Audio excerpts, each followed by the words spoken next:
welcome to Turn the Page, the official podcast of the Syosset Public Library.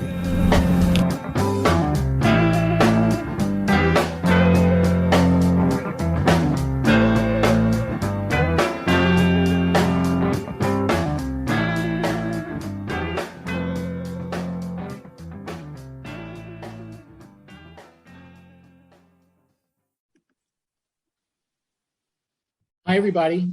This is Barney Levantino at Syosset Library. Welcome to Turn the Page, our podcast. And I'm happy today to welcome two authors that I confess that I was not too familiar with before this book. We have Brandon Webb. Welcome, Brandon.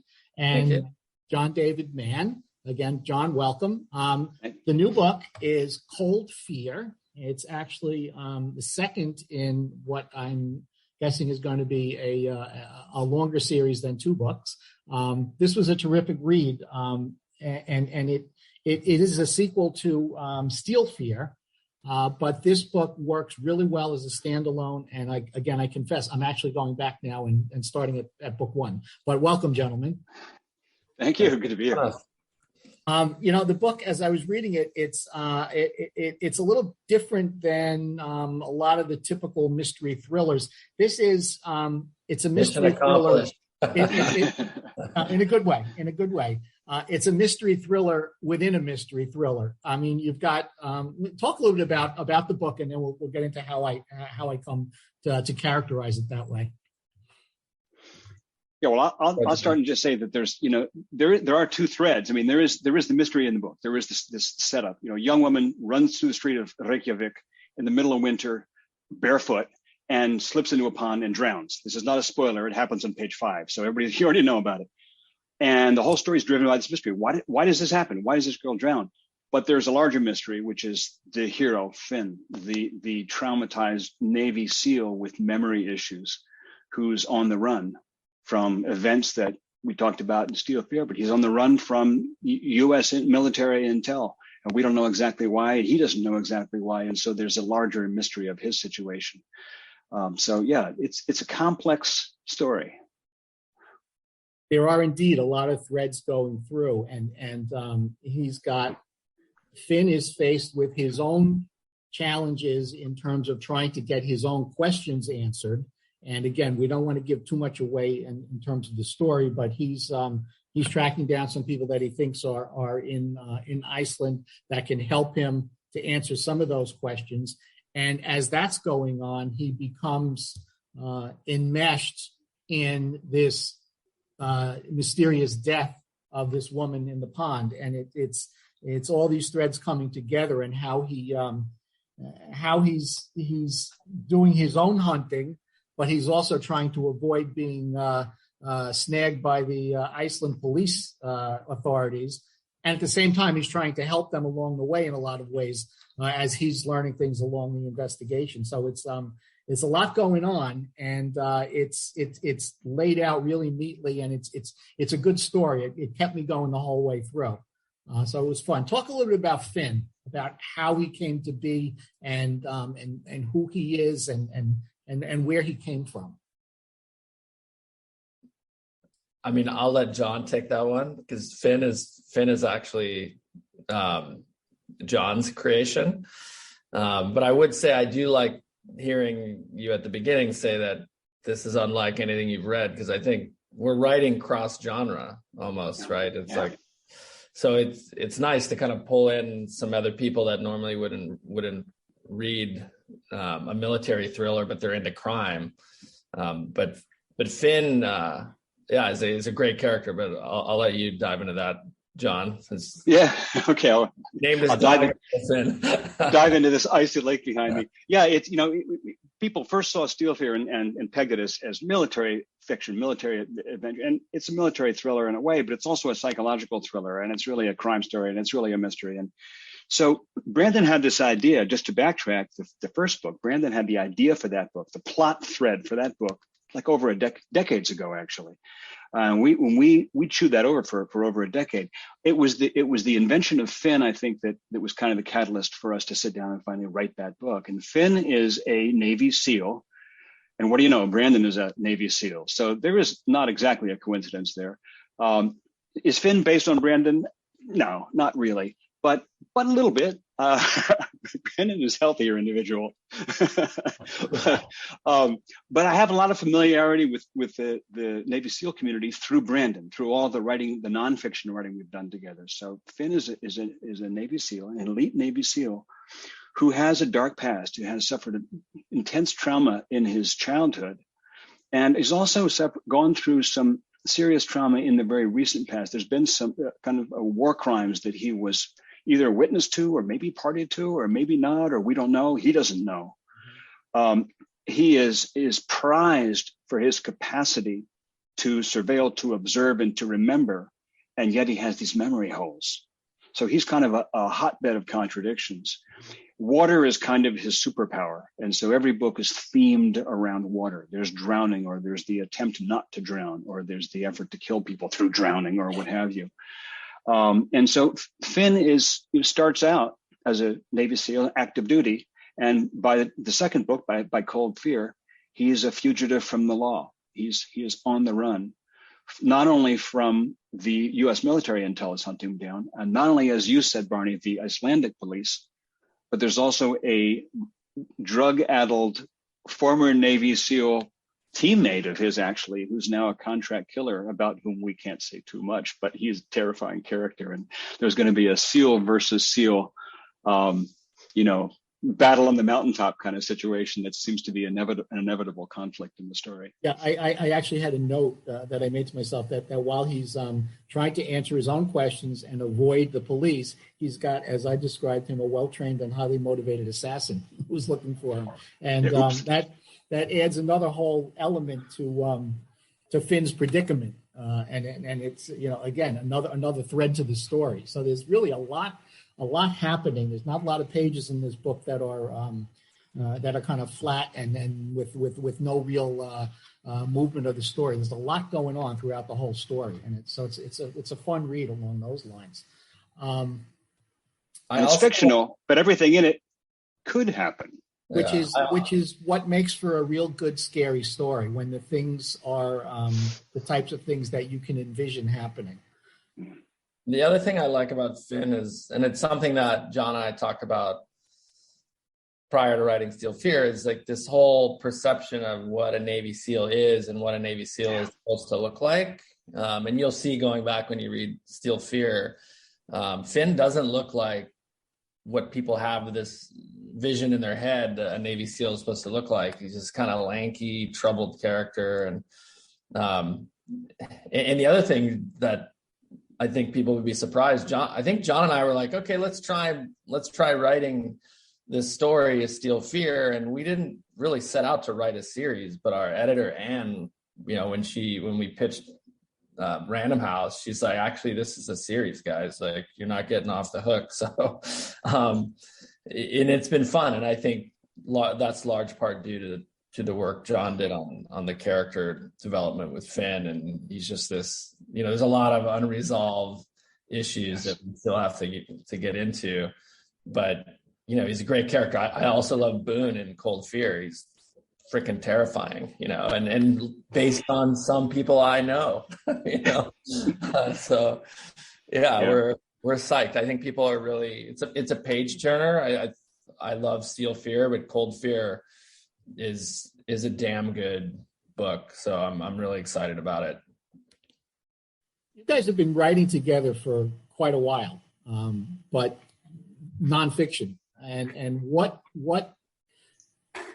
moved you into the thriller genre? What decided for you to was it that the deciding factor for you guys to go into fiction?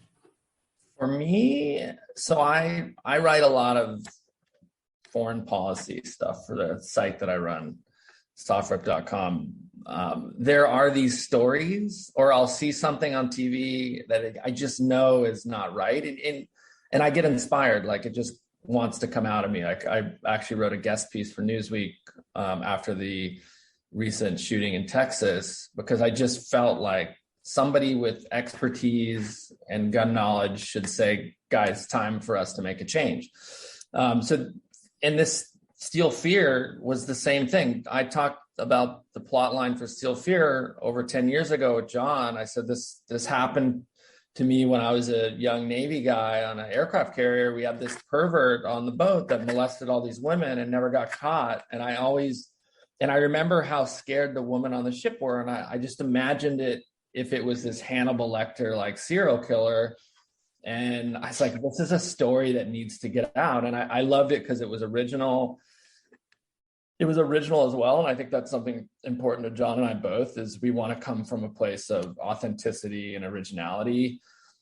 We see so many kind of copycats in fiction. Oh, this cover look great and work good for this book, so let's do a cover like this. And it's like a constant battle. So it's a battle for the reader as well. Yeah, we don't want to just be another, rubber stamp book or cover. But anyway, that's where I'm coming from. What do you think, John?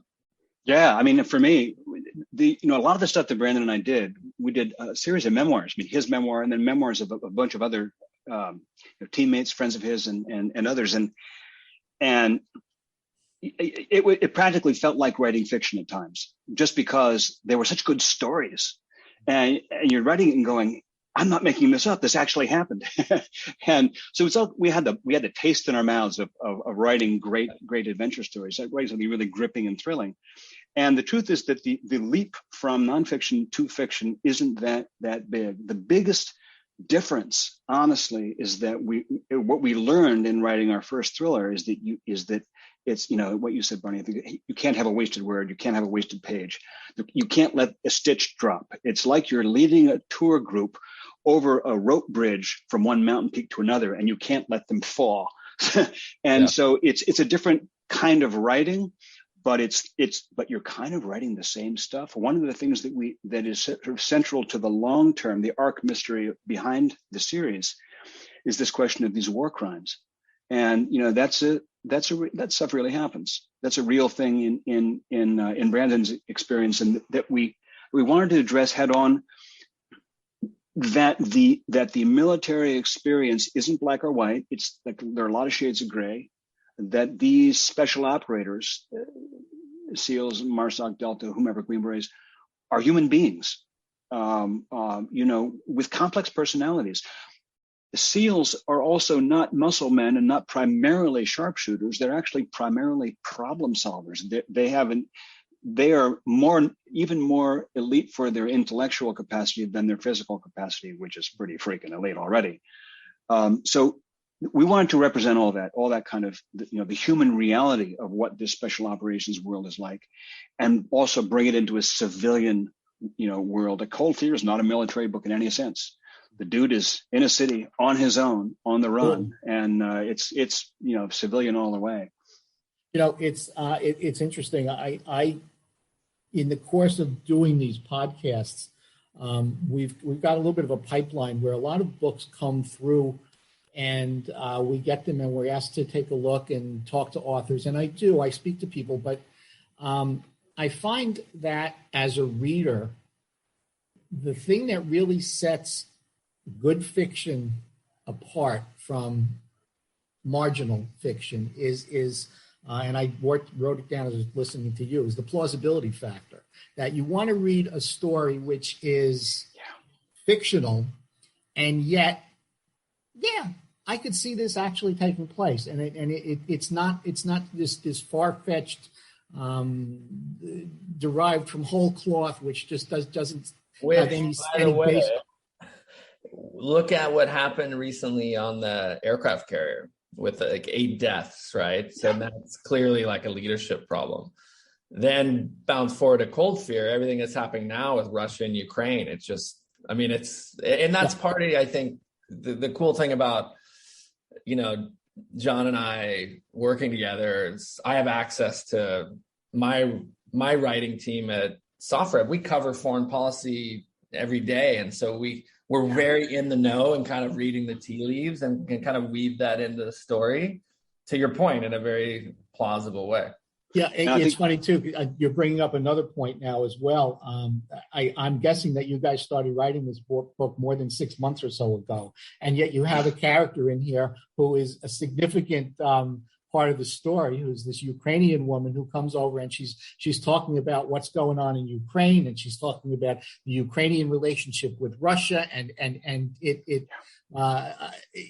it's timely in that regard. Unfortunate, in terms of the reality of what's going on. But again, we're talking about plausibility, and you're talking about stories that are founded on a real factual basis, and that they can stand up to scrutiny in that regard. Yeah, we were hoping that would be like a subtle wake-up call, but actually we're already awake now. So it's kind of, that horse has left the barn. It's also funny, as I was reading also, it occurred to me that you guys used Iceland and the city itself almost as a character in the story. And it brings to light the strategic importance of Iceland, which is something that, I'm walking down the street, I'm not really thinking of Iceland as this axis point in geopolitical, military, strategic, and it just doesn't strike me as that. And yet you point out the importance of this island nation and how it is, at various times coveted by all the different superpowers. And that becomes also an important element of the book. It was interesting. Yeah, I mean, I think part of, you talk about plausibility and how important that is to the feel, sort of the mouth feel of a novel. And I think, that's something that's important to both of us in, the aircraft carrier in Steel Fear was like a character, like you're describing. And that was intentional. Like we wanted the aircraft carrier to be, it's like a monster, really. It's kind of a hero, but it's also a monster. And Iceland, as you said, is also a character. And so it was really important to us to get all the details right. I mean, there's an enormous amount of detail about Iceland, about Reykjavík in Cold Fear. And this may come as a surprise, but neither one of us is Icelandic. So that's important to us. And it is like Iceland is like, it's so easy, like we don't even know where it is in a map. It's out of our conscious, out of our minds, except all of a sudden a volcano goes off and boom, everyone knows about it. All of a sudden the economy collapses and Iceland was in the headlines. Iceland has this way of suddenly cropping up. It is an absolutely fascinating place. Has the oldest functioning parliamentary democracy on the planet. It had the first female head of state of anybody in the planet. It is rated the safest country on earth. It's rated the most socially equitable country on earth. And yet it does have these bizarre crimes, not very much, although more with Cold Fear now. We just doubled the crime rate with a stroke of a pen. But yeah, it is a fascinating place. And that was part of the joy of writing it for us, was learning this strange environment. No, from my perspective as a reader, there was, I think at one point, I can't remember which character was talking about, Tom Clancy talked about Iceland back in Red Storm Rising. And I really hadn't, I thought back many years ago to when I read that, and it kind of, it brought it back up to the fore. And it's an interesting approach, and then the setting was really kind of cool. And you did bring out a lot of the unique elements of the city and the country. I kind of want to go and visit. I have to get there myself. Don't we all now? That's something I think John and I discussed and do well too. I'm a big fan of Michener and Clancy, but I felt like reading either one of those authors, I'm actually learning something. I have this amazing story, but it's actually educational as well, which I think that's one of the things we like about exploring these single environments, right? Rather than bouncing around the globe in James Bond fashion, you can just dig into a location and really explore it. We talked also briefly about Oksana, the Ukrainian woman who was the sister of the drowned girl in page 5. And there's another woman, the police inspector, the police detective, Krista, also an interesting character. And talk about how these women impact the story and how you write the women, and if it's obviously a different approach to writing a female detective on the Reykjavík police force versus writing a Navy SEAL. So how do you get to that, and how do you make these characters work as well as they did? I mean, I'll let John dive in depth, but on the characters in general in both books, Steel Fear and Cold Fear, I think it was important for us. I think John and I both have very strong women in our lives. My mom and grandmother were entrepreneurs. I had strong mentors that were women in the military. And I think that it was important to kind of show, like, look, this is the way the modern world is and works. It's very easy to just keep it an all male centric world. And so that in itself is important to us because that's just the world we're living in. And we have a woman now as a commandant of the Coast Guard. That's the first time that's happened. Yeah. And so that kind of, aspect of storytelling is important to us. But John, I love Krista. I think she's amazing. Well, series. Yeah. Yeah, a number of reviewers have pointed out that Krista Kristjansdottir, this police investigator in Reykjavík, could spin off a series of her own. Who knows? Maybe that'll happen. I love Krista, but page 1 of Steel Fear, Finn is the hero of the book, right? But you don't meet him until chapter 4. Page 1 of Steel Fear opens with Monica Halsey, and the first 3 chapters is all Monica, and that's no accident. That was intentional. Brandon said we wanted to take the stereotypical view of a Navy SEAL and kind of turn it upside down. Same thing here.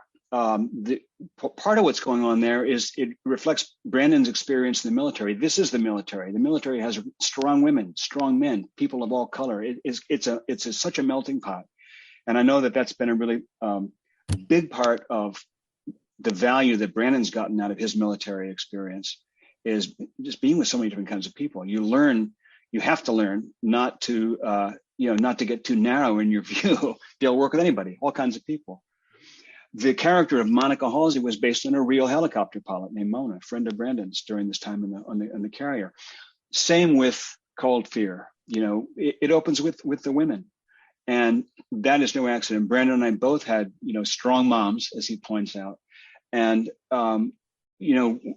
not to overcompensate, but we really feel like women need to be represented in books like this, not just as a love interest, or not just as like an ancillary character, or not just as the foil for the hero, but as powerful forces in their own right, because they bring a kind of powerful femininity to the story, which is feminine, but also just as powerful, and in some ways more so than the guys. It's Krista who brings the Tom Clancy reference that you mentioned. It's Krista who brings. Oksana and Krista are the ones who bring a lot of the worldview in Cold Fear to the reader. They're the ones who kind of educate us. So it's like it's really fun to play Finn's uniquely damaged, self-doubting, struggling, but at its core, there's a nobility to Finn. It's really cool to bring him through his story and have these powerful women kind of bouncing back and forth in the way the plot works. So I think that's something that will, I'm sure, see continue in the future books as we go. Well, his core, you mentioned his core, and it kind of comes through in that there were several opportunities for him to refocus himself and just continue on addressing his own very, very significant issues. Right. And yet there was part of him that's saying, you know what, something happened to this girl, and I might know a little bit, and let me see. And he's drawn back to kind of put his own interests on the shelf for a moment and see if he can do the right thing by this complete stranger to him. And at the same time, trying to help a cop that he knows would like to put cuffs on him if she could get him, and save the life of somebody that's trying to kill him. Well, there you go. So there's a lot of conflict in there, but the good seems to come out all the time, which is nice. It's a struggle. There were 2 other characters in the book that we never see. And they are, in some ways, I kind of made a note to myself, almost lifelines for Finn.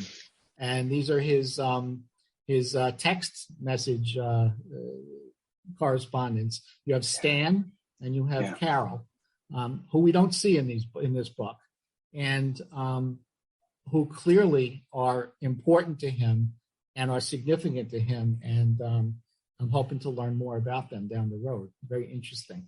The only two people on the planet he trusts. Only two living people that he trusts. Yeah. They're both, by the way, also in Steel Fear, off screen.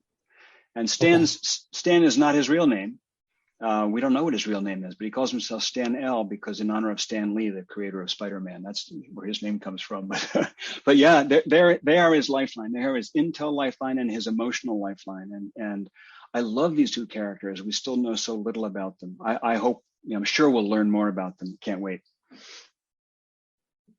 I have to say, I got the new book, read it, and I'm back to book one, and I'll go through the two books one after the other again once I get back into it. It was really a fun read. It was, again, it's a slightly different genre than your typical techno thriller. It's got a lot more elements in it, and I enjoyed it. And I wish you guys a lot of success with it. And I'm looking forward to the next, which is roughly when? You got a timetable for us? About a year away. Yeah, same time next year. Puerto Rico. Okay. Yes. Yeah, whole new environment. Same bat time, same bat channel. I will look forward to that. See you in a year. Thank you so much, guys, for joining us. It's really been fun talking to you. I'm going to look forward to the next book. For our listeners, the book is Cold Fear, preceded by Steel Fear. We have both here at the library. Come check them out. It is Brandon Webb, John David Mann. Gentlemen, thank you so much for joining us. And with that, I will turn the page on this chapter of our podcast. It's time to close this chapter of Turn the Page. Join us for the next episode.